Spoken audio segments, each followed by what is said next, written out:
Em um mundo preenchido por sangue e desgraças, o nosso protagonista, chamado Ryuki, junto com um grupo de pessoas, foi invocados à força para este lugar onde a regra é matar ou ser morto. Após muito tempo de lutas nesse inferno, ele recebeu o poder de controlar tudo aquilo que ele matava. Com o passar do tempo nesse mundo, ele se tornou o rei dos necromantes, enquanto seu irmão retornou para a Terra. Porém, um dia ele acaba descobrindo que seu irmão foi morto, e foi aí que ele decidiu retornar para a Terra e se vingar. Esta é a parte 14. Caso ainda não tenha visto as partes anteriores, deixarei uma playlist abaixo para vocês. Agora continuaremos de onde paramos. O nosso protagonista decide iniciar uma guerra na Terra, convocando os seus 5 nobres. Pouco tempo depois, Soyun acorda e se pergunta por quanto tempo esteve adormecida, questionando para onde Ryuki foi e o que era aquilo. Ao se aproximar, percebe que aquilo absorveu sua magia de luz. Ao entrar, ela chama por Ryuki, mas logo percebe que não há nada além de escuridão. Para piorar, a saída acaba sumindo. Era sua primeira vez vendo algo assim. Era como se a magia não funcionasse naquele lugar. Em seguida, ela escuta uma voz perguntando por que ela está ali, dizendo que esse lugar é a sombra da morte e aqueles que o Lorde não convidou não podem entrar. Ela diz que está com medo e questiona se o Lorde de quem ela está falando é Ryuki. Caligny apenas diz para ela sair da frente, criando um caminho com sua espada. Voltando para Ryuki, Phil pede para ir para a batalha primeiro, porém Ryuki nega. Ortega, irritado, diz para Phil se calar. Phil apenas diz que ele é muito feio. Bastante irritado, Ortega fala que vai devorá-lo. Stella fala para os dois se calarem, pois o mestre ainda não terminou. Ryuki fala para encontrar aquele que ele viu através do olhar dos mortos-vivos. Em outro lugar, alguns guardas perguntam por que o presidente estava nesse lugar. O presidente diz para entrar em contato com a equipe de segurança responsável pela região de Seul. E ele está neste lugar para declarar uma campanha de guerra ativa. Rapidamente, os outros confirmam. Ao entrar, outro cara fala que acabou de receber uma ligação. Se ele estava fazendo isso por causa do que aconteceu na floresta de Seul. O presidente fala que não se importa com isso e pergunta se ele sabe quem saiu com Kage Ryuki. O cara responde que foi a maga Soyun. Ele pensa que isso não faz sentido, se perguntando se ela era amiga de Kang Min quando ele ainda estava vivo. Isso significa que ela não tinha intenção de lutar contra o irmão dele. Ela deve ter saído com ele para lhe mostrar alguma coisa, que deve ser provavelmente a biblioteca de Kang Min. Ele não tem certeza, mas devem estar lá. Assim, fala para preparar um ataque de meteorito. O cara pergunta em qual lugar. O presidente mostra a localização e diz para destruir esse lugar com o meteorito. O cara pergunta se há alguma razão pela qual é preciso atacar esse lugar. O presidente fala que essa é a localização da biblioteca oculta de Kang Min. Ele sabe disso porque já esteve lá muitas vezes. Ryuki deve ter ido para lá. E diz para ativar os detectores de mana nessa região para verificar também, pois devem ser minuciosos antes de atacar. Após analisar, o cara diz que foi detectada uma poderosa flutuação de mana nesse lugar. Também identificaram o atributo, que é de morto-vivo. O presidente diz que isso é perfeito e fala para carregar na tela. O cara pergunta se ele deseja que bloqueie os parâmetros deste local. O presidente diz para fazer isso bem naquela biblioteca. O cara questiona que, se houver armas escondidas ou livros dentro da biblioteca, talvez fosse melhor enviar caçadores para buscá-los e se livrar do alvo, em vez de apagá-lo do mapa. O presidente questiona o que ele estava falando, perguntando se ele não viu o que aconteceu na floresta de Seul. O cara responde que as forças de defesa da capital estão agora mobilizadas, então os cenários são muito diferentes. Mesmo que não fossem as forças de defesa, a equipe de segurança dos caçadores responsável pela região de Paju poderia ser enviada para lidar com isso.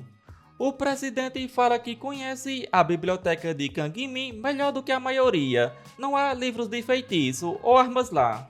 Ele esteve várias vezes nesse lugar, então chega de conversa, dizendo para terminar os preparativos imediatamente. O cara diz que o alvo foi bloqueado pelos detectores de mana e que estava iniciando a invocação do meteorito agora. Em seguida, com um satélite, lançou um poder, acertando a biblioteca e causando uma enorme destruição. O presidente fala que é sempre emocionante ver meteoritos atingindo.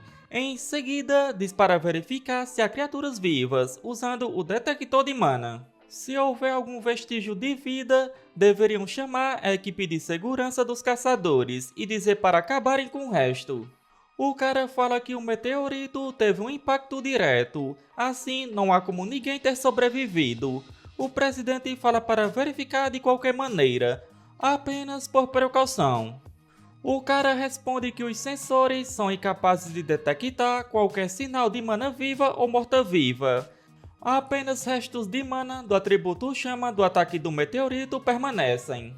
O presidente, feliz, diz que finalmente terminaram com ele, mas se pergunta por que parece que isso foi fácil demais.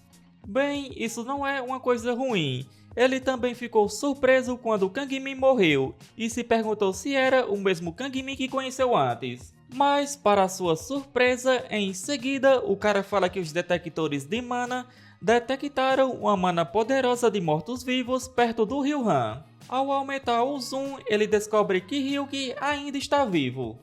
Ryuki joga seu sangue no rio, criando várias criaturas. O cara fala que aquilo são golems de sangue. Irritado, o presidente se pergunta se a biblioteca era uma armadilha.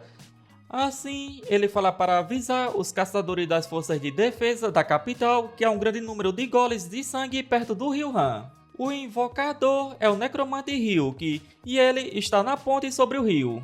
Eles não sabem para onde ele pretende ir, mas devem cercar a zona do rio e atacá-lo. O presidente pensa que precisa informar a todos.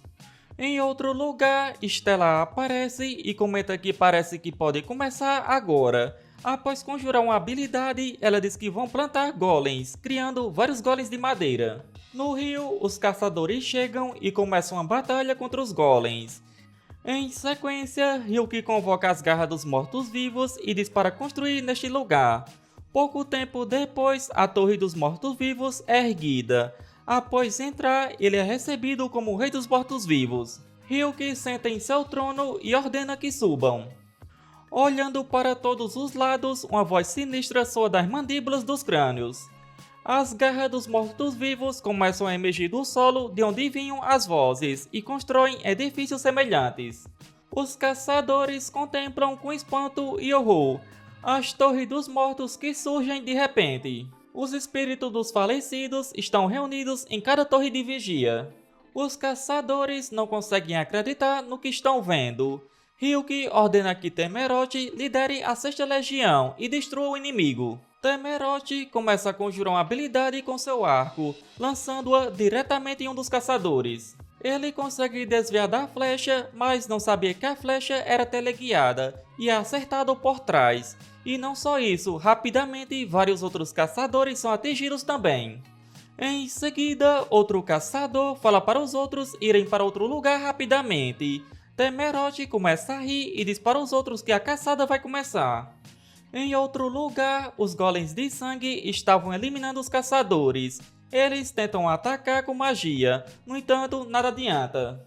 Uma caçadora pergunta o que estava acontecendo. O outro diz que isso é sangue infectado, pedindo para trazer poções. Mas antes que consiga tomar a poção, ele é completamente dizimado, assustando os outros. Dentro do refúgio de emergência, um dos caçadores fala para o presidente que todos estão reunidos no abrigo.